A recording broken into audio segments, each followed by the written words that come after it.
दोस्तों, काफी सारे मामले आपके सामने आते रहते हैं इस तरह के। लेकिन प्यार की मिसाल की अगर बात करें तो शादी से 4 दिन पहले एक प्रेमिका अपनी प्रेमी के साथ भाग गई। रचना और नीरज बचपन से ही एक दूसरे को प्यार करते थे।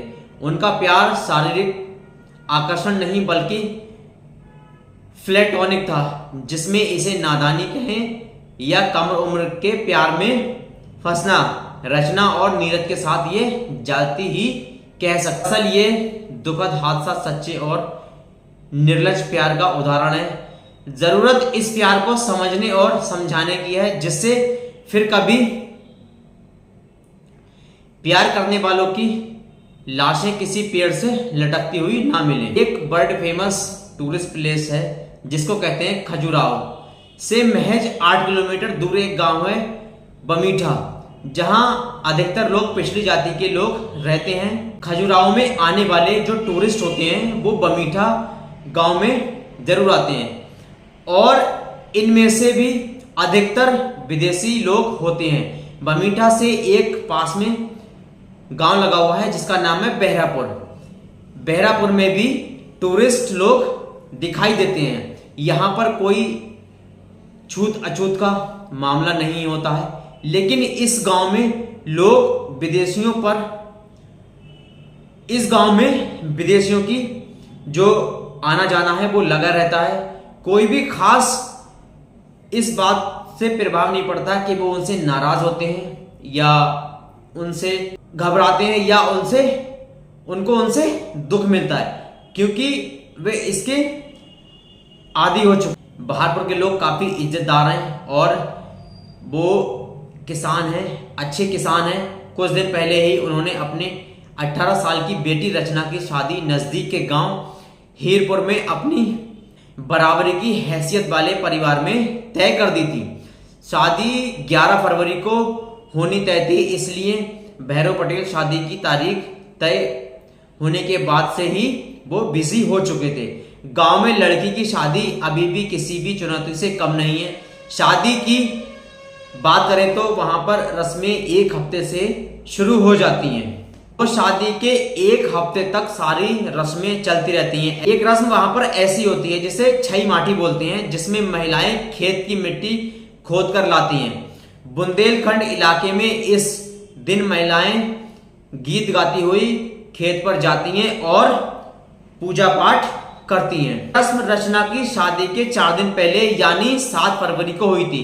हालांकि फरवरी का महीना लग चुका था, लेकिन ठंड कम नहीं हुई थी। भैरव पटेल खुशी के कारण, क्योंकि उनकी बेटी की शादी होने वाली थी, आसपास के गांव में जाकर बेटी की शादी के कार्ड बांट रहे थे। कड़कती सर्दी में मोटरसाइकिल से कार्ड बांट रहे थे अपने पड़ोसी गांव में, अपने रिश्तेदारों में। 7 फरवरी को ही कार्ड बांटकर बहारपुर की तरफ से वापस लौट रहे थे कि तभी उनकी पत्नी का फोन आ गया। मोटरसाइकिल किनारे खड़े की उन्होंने अपनी पत्नी से बात की तो उनके पैरों तले से जमीन खिसक गई। पत्नी ने घबराहट में बताया कि जब वो छई माटी की रस्म पूरी करके घर आई तो रचना घर पर नहीं मिली। वो सारे गांव में बेटी को ढूंढ चुकी हैं। पत्नी की बात सुनकर उन्होंने बेसब्री से पूछा, और नीरज वहां भी घर पर नहीं है। पत्नी का वो जवाब सुनकर उनके हाथ पैर ऐसे हो गए जैसे वो काबू में नहीं है। 20 साल का नीरज उनके गांव का लड़का था। उसके पिता पीढ़ियों से संबंध थे, लेकिन बीते कुछ दिन पहले से संबंध टूटने लगे थे, जिसकी अपनी वजह भी थी। इस वजह पर गौर करते भैरव पटेल ने फिर मोटरसाइकिल स्टार्ट की और तेजी से गांव की तरफ चल पड़े। रचना और नीरज का एक साथ गायब होना उनके लिए चिंता और तनाव की बात थी। 4 दिन बाद बारात आने वाली थी। आसपास के गांव की रिश्तेदारी और समाज में बेटी की शादी का ढिंढोरा पिट। ये सवाल रह रहकर उनके दिमाग को परेशान कर रहा था कि कहीं रचना नीरज के साथ तो नहीं भाग गई। अगर ऐसा हुआ तो वे और उनकी इज्जत दोनों कहीं के नहीं रहेंगे। फिर क्या होगा, ये सोचते ही शरीर से छूटते पसीने ने कड़ाके के जाड़े का भी लिहाज नहीं किया। गांव पहुंचे तो ये मनहूस खबर आम हो चुकी थी कि आखिरकार रचना और नीरज भाग ही गए। काफी ढूंढने के बाद भी उनका कोई पता नहीं चल पा रहा था। घर आकर उन्होंने नजदीकी लोगों से सलाह ली और रात 10 बजे के लगभग चंदपुर पुलिस चौकी जाकर बेटी की हत्या की सूचना दर्ज की थी। उन्होंने नीरज पर रचना के अपहरण का शक भी जताया। थाना इंचार्ज ने सूचना दर्ज की और कार्रवाई में जुट गए। बुंदेलखंड इलाके में नाक सबसे बड़ी चीज होती है। एक जवान लड़की जिसकी शादी 4 दिन बाद होनी हो, अगर दुल्हन बनने से पहले गांव के ही किसी लड़के के साथ भाग जाए और ये बात सभी को मालूम हो जाए तो इज्जत कहीं की नहीं रहती। इसलिए पुलिस वालों ने फुर्ती दिखाई और रचना और नीरज की ढूंढाई शुरू कर दी। तुरंत इस बात की खबर बमीठा थाने के इंचार्ज को दी और बमीठा थाने के इंचार्ज भी इसमें जुट गए। पुलिस अधिकारियों ने अपनी छोटी सी मीटिंग में तय किया कि दोनों अभी ज्यादा दूर नहीं भागे होंगे, इसलिए तुरंत छतरपुर बस स्टैंड और खजुराहो रेलवे स्टेशन की तरफ टीमें दौड़ाई जाएं। रचना और नीरज कहीं भी जाते उन्हें जाना इन्हीं दोनों रास्तों से ही पड़ा। पुलिस ने खजुराहो रेलवे स्टेशन और छतरपुर बस स्टैंड सहित आसपास के गांव में खाक छानी, लेकिन रचना और नीरज को नहीं मिल सके। आधी रात हो गई थी, इसलिए अब सुबह देखेंगे सोचकर बात वहीं पर टल। पहाड़पुर में भी मीटिंग के दौर चलते रहे, जिनमें नीरज और रचना के परिजनों को बच्चों के भागने से ज्यादा चिंता उनकी इज्जत की थी, खास तौर से भैरव सिंह को, क्योंकि वे लड़की वाले थे।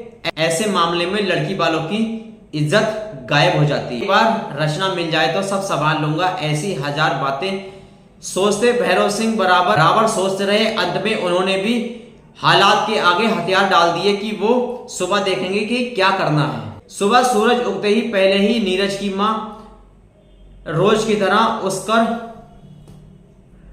मवेशियों को चारा डालने गांव के बाहर अपने खेतों की तरफ गई तो आम के पेड़ को देख चौंक गई। रोशनी पूरी तरह नहीं हुई थी, इसलिए मैं एकदम से समझ नहीं पाई कि पेड़ पर क्या लटका। वो पेड़ के नजदीक पहुंची तो ऊपर का नजारा देख उनकी चीख निकल गई। पेड़ पर रचना और नीरज की लाशें झूल रही थी। वो चिल्लाते हुए गांव की तरफ भागी। देखते ही देखते पहाड़पुर में हाहाकार मच गया। लोग खेत की तरफ दौड़ने लगे। कुछ लोग डर गए और कुछ हैरान से परेशान हो गए। आए लोग अपने ही गांव के बच्चों की एक और प्रेम कहानी का ये अंजाम देख रहे थे कि भीड़ में से किसी ने मोबाइल फोन पर पुलिस चौकी पर खबर कर दी। आती इसके पहले ही लव स्टोरी पूरी तरह लोगों की जुबान पर आ गई। इस छोटे से गांव में सभी एक दूसरे को जानते और गांव में एक ही मिडिल स्कूल है। इसके बाद की पढ़ाई के लिए बच्चों को चंदपुर जाना पड़ता है। नीरज की रचना से बचपन से ही दोस्ती थी। 8वीं के बाद उन्होंने भी चंदपुर जाना पड़ा। सभी बच्चों के एक साथ जाते थे और एक साथ वापस आते थे। सबसे समझदार और जिम्मेदार होने के चलते आने जाने का जिम्मा नीरज पर था। बच्चे खेलते कूदते मस्ताते आते जाते थे। यहीं से इन दोनों की दिलों में प्यार का बीज शुरू हुआ था। दोनों जवानी की दहलीज पर पहला कदम रख रहे थे। बचपन जा रहा था और दोनों में शारीरिक बदलाव भी आ रहे थे। साथ आते जाते रचना और नीरज में नजदीकियां बढ़ने लगी और कब दोनों को प्यार हो गया उन्हें पता ही नहीं चला। हालात ये हो गए कि दोनों की एक दूसरे को देख बगैर नहीं रह। ये प्यार प्लेटोनिक था, जिसमें शारीरिक संबंध कम, एक रोमांटिक अनुभूति ज्यादा थी। बहारपुर से लेकर चंदपुर तक दोनों तरह तरह की बातें करते थे तो रास्ता छोटा लगता था। रचना को लगता था कि यूं ही नीरज के साथ चलती रहे और रास्ता कभी खत्म ना हो। यही हालात नीरज के भी थे। उसका मन होता था कि रचना की बातें सुनता रहे, उसके खूबसूरत सांवले चेहरे को निहारता रहे और उसे निहारता देख रचना शर्म से सर झुकाए तो वो बात बदल दे। दुनियादारी, समाज, धर्म और जाति की बंदिशों और उसूलों से परे ये प्रेम जोड़ा अपनी एक अलग दुनिया बसा बैठा था। अब दोनों आने वाली जिंदगी के सपने बुनने लगे थे, ख्वाबों में एक दूसरे को देखने लगे। अब तक घर और गांव वाले इन्हें बच्चा ही समझ रहे थे। इधर इन बच्चों की हालत ये थी कि दिन में कई दफा एक दूसरे को आई लव यू बोले बगैर इनका खाना नहीं पचता था। दोनों एक दूसरे की पसंद का खास ख्याल रखते थे, यहाँ तक कि टिफिन में खाना भी एक दूसरे की पसंद का ले जाते थे और साथ बैठकर खाते। प्यार का ये रूप कोई देखता तो निहाल हो उठता, लेकिन सच्चे और आदर्श वाले प्यार को नजर जल्दी लगती है। ये बात भी 100% सच है। रचना तो नीरज के प्यार में ऐसी खोई कि कॉपी किताबों में भी उसे प्रेम का चेहरा नजर आता रहा। नतीजा 9वीं क्लास में वो फेल हो गई। इस पर घर वालों ने स्कूल से उसका नाम कटवा दिया, लेकिन उसके दिलो दिमाग में नीरज का नाम कुछ इस तरह लिखा था कि दुनिया की कोई ताकत उसे मिटा नहीं सकती थी। स्कूल जाना बंद हुआ तो वो बिना नीरज के और बिना उसके नीरज छटपटाने लगा कि दिन भर घर में पड़ी रचना मन ही मन नीरज के नाम की माला जपती रहती थी और नीरज दिन भर उसकी याद में खोया रहता था। जैसे ही स्कूल जाने का वक्त होता था तो रचना हिरणी की तरह कुलांचे मारते सड़क पर आ जाती। दोनों कुछ देर बातें करते और फिर शाम का इंतजार करते रहते। जैसे ही आने का वक्त होता तो रचना गांव के छोर पर पहुंच जाती। दोनों का दिल से अख्तियार हटने लगा था। कुछ ही दिनों बाद जैसे ही नीरज बच्चों के साथ वापस आता तो दोनों खेतों में गुम हो जाते थे और स्कूल सूरज ढलने तक अकेले में बैठे एक दूसरे की बाहों में समाये दुनिया को दूर छोड़कर बातों में लग जाते थे। बात छिपने वाली नहीं थी। साथ के बच्चों ने जब उन्हें इस हालात में देखा तो बात उनसे होकर बड़ों तक पहुंच गई। भैरव सिंह को ये बात पता चली तो उन्होंने वही गलती की जो आमतौर पर ऐसे हालात में एक पिता करता है। यह कि रचना पर न केवल बंदिशें लगाई बल्कि आनन फानन में उसकी शादी भी तय कर दी। उनका इरादा जल्दी से जल्दी बेटी को विदा कर देना था ताकि कोई और हादसा न हो जिसकी वजह से उनकी मूंछें झुक जाएं। ये रचना और नीरज के लिए परेशानियों भरा दौर था। दोनों के घर वालों ने खास तौर पर चेतावनी दी थी कि उनकी शादी नहीं हो सकती, लिहाजा दोनों एक दूसरे को भूल जाओ। शादी तय हुई और तैयारियां भी शुरू हो गईं तो दोनों हताश हो उठे। दोनों जवानी में पहला पांव रखते ही साथ जीने मरने की कसमें खा चुके थे, लेकिन घर वालों से डरते और उनका लिहाज करते थे। इसी समय उन्हें समाज की ताकत और अपनी बेबसी का एहसास हुआ। ये भी वो सोचा करते थे कि आखिर उनकी शादी पर घर वालों को ऐतराज क्यों है। प्रेम प्रसंग आम हो चुका था, इसलिए दोनों को मिलना जुलना कम हो गया था। शादी की रस्में शुरू हुई तो रचना को लगा कि वो बगैर नीरज के नहीं रह पाएगी। फिर भी वो खामोशी से सब करती जा रही थी जो घर वाले चाहते थे। रचना अब एक ऐसे मोड़ पर खड़ी थी जहां से कोई रास्ता नीरज की तरफ नहीं जाता था। घर वालों के खिलाफ भी वो नहीं जाना चाहती थी और नीरज को भी नहीं भूल पाना चाहती थी। ऐसे में जब मंगेतर देवेंद्र का फोन आया तो वो और भी घबरा उठी, क्योंकि इन सब बातों से अनजान देवेंद्र भी प्यार जताते हुए ये कहता रहता था कि हम दोनों अपनी सुहागरात 11 फरवरी को नहीं बल्कि 14 फरवरी को वैलेंटाइन डे पर मनाएंगे। नीरज के अलावा कोई और शरीर को छुए ये सोचकर ही रचना की रूह कांप उठती थी। लिहाजा उसने जी कड़ाकर एक सख्त फैसला ले लिया और नीरज को भी बता दिया। जिंदगी से हताश हो चले नीरज को भी लगा कि जब घर वाले साथ जीने का मौका नहीं दे रहे तो ना सही रचना के साथ मरने का हक तो नहीं छीन सकते। 7 फरवरी की दोपहर जब मां दूसरी महिलाओं के साथ छई माटी की रस्म के लिए खेतों पर गई तो रचना घर से भाग निकली। नीरज उसका इंतजार कर ही रहा था। दोनों ने आत्महत्या करने से पहले पेड़ के नीचे सुहागरात मनाई और नीरज ने रचना की मांग में सिंदूर भी भर दिया।